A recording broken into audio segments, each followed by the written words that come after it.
So today we're going to be making Fantasy Fudge, and the recipe used to come on the label, and in years past, I don't know how long ago this actually happened, they took the recipe off of the label, but no worries, I found a recipe and I'm going to share that with you. The difference between this recipe and the ones that I've already made.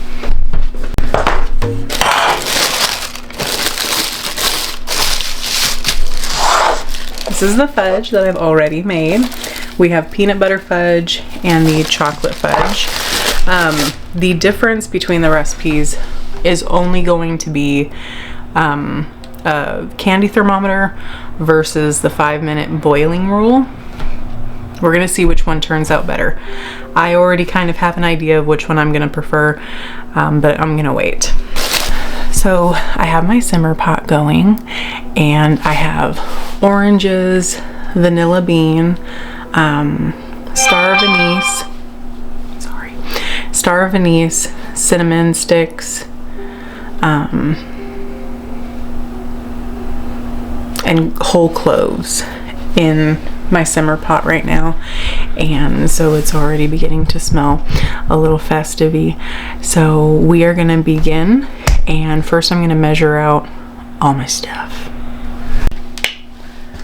Okay, so the first thing I always recommend is making sure that all of your ingredients are already measured out, so that as you're preparing this, you're not trying to scramble to find things, scramble to measure things out, because a fudge recipe is very time sensitive, so you want to make sure that you're constantly moving. So I'm going to show you, this is going to be the pot that I use to boil it in. It's just a basic Cuisinart, very loved, very used pot. And then this is going to be the dish that I use to pour it into.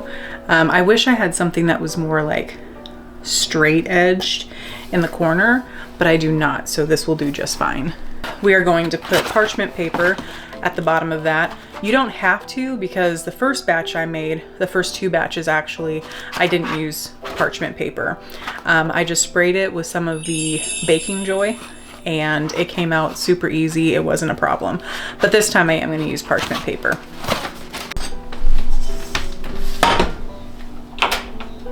Our key component to this is our thermometer. So this recipe is from gbskitchen.com, and it's how to make the Kraft Fantasy Fudge. So it calls for a 9 by 13 inch pan with parchment paper. Mix the sugar, butter, and evaporated milk in a large saucepan over medium heat.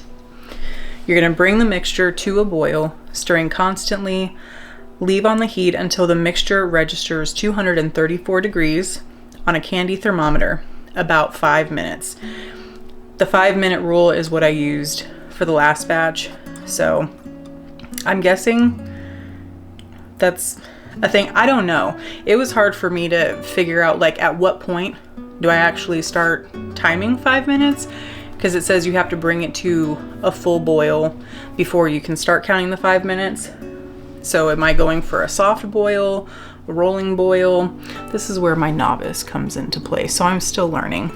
That's why we're using the thermometer this time, because I'm hoping what I get out of it is more of like a creamy fudge versus, you know what, I will show you. So this is one of the pieces, and I don't know what's,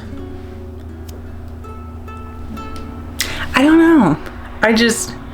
It's not the worst consistency in the world at all. And I remember it being this texture, and it's not super dry or anything, but I just want to see if it comes out creamier. And if it does come out creamier, I'm going to make it this way every year.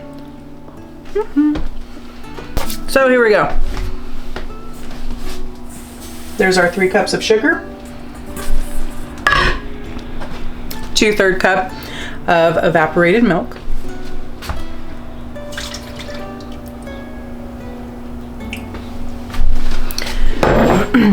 and then our 3/4 cup butter.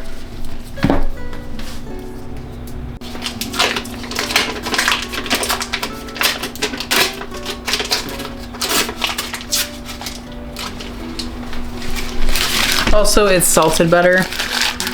The recipe doesn't really call for whether or not it's supposed to be salted or unsalted, but we do salted in this house.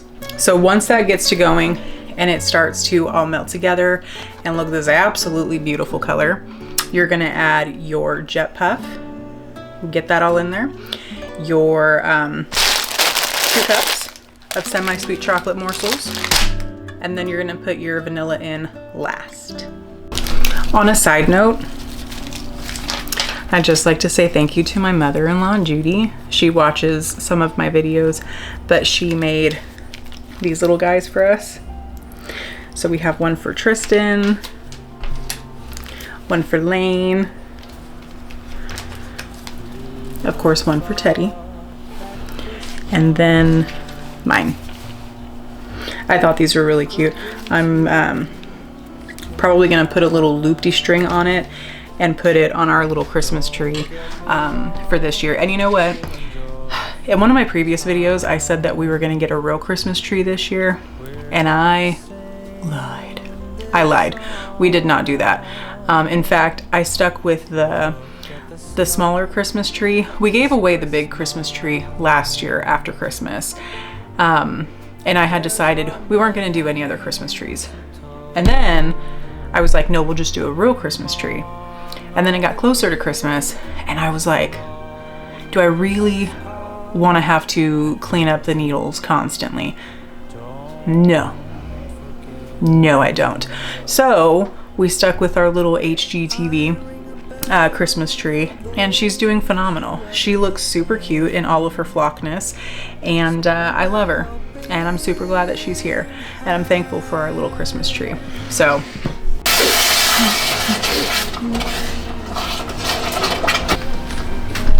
so it's no lie, you can probably hear it a little bit in my voice. I'm getting over being sick. I think everybody is getting over being sick. I don't know what's going around, but it's vicious. Mine hasn't been too gnarly. It's mostly been like a head cold. So I've been taking a lot of medicine. I ate some of my homemade pumpkin soup, which I think is delicious. I think it's so scrumptious. I put some spice in it, so it's got a little bit of zang to it. So I'll be chomping on that because homemade pumpkin soup is very good for your body. Very nourishing, very immune health building. So we like pumpkin soup in this house. So the recipe does tell you not to exceed 237 degrees, I believe. So I kind of want to hit like 235.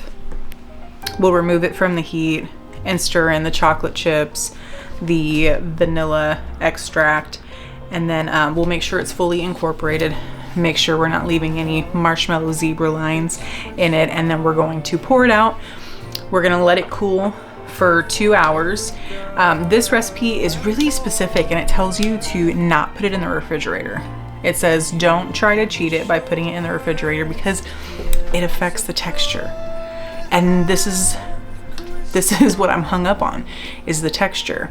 But it's gonna be really hard to wait for 2 hours to not touch it. So I'm gonna have to be very disciplined in this.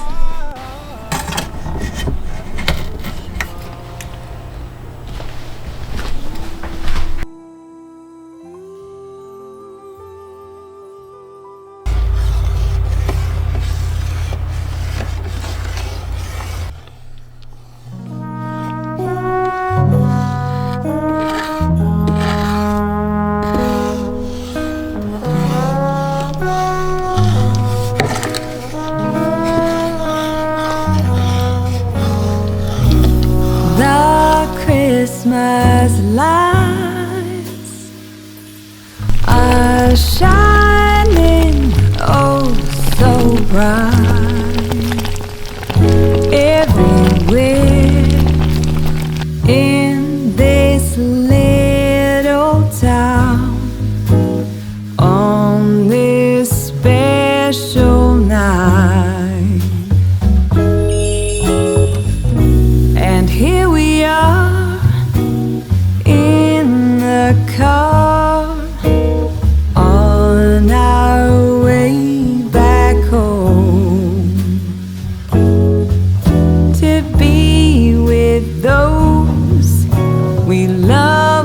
the most, guided by a single star.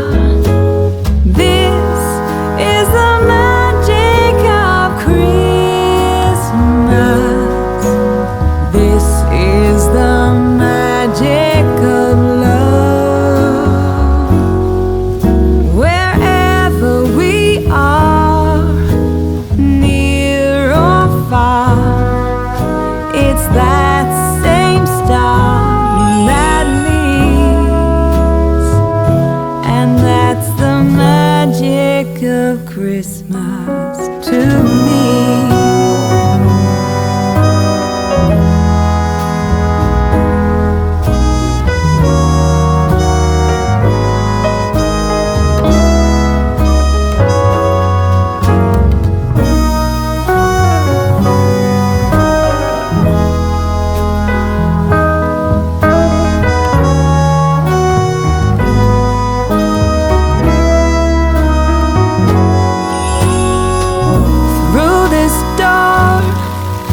I've walked before.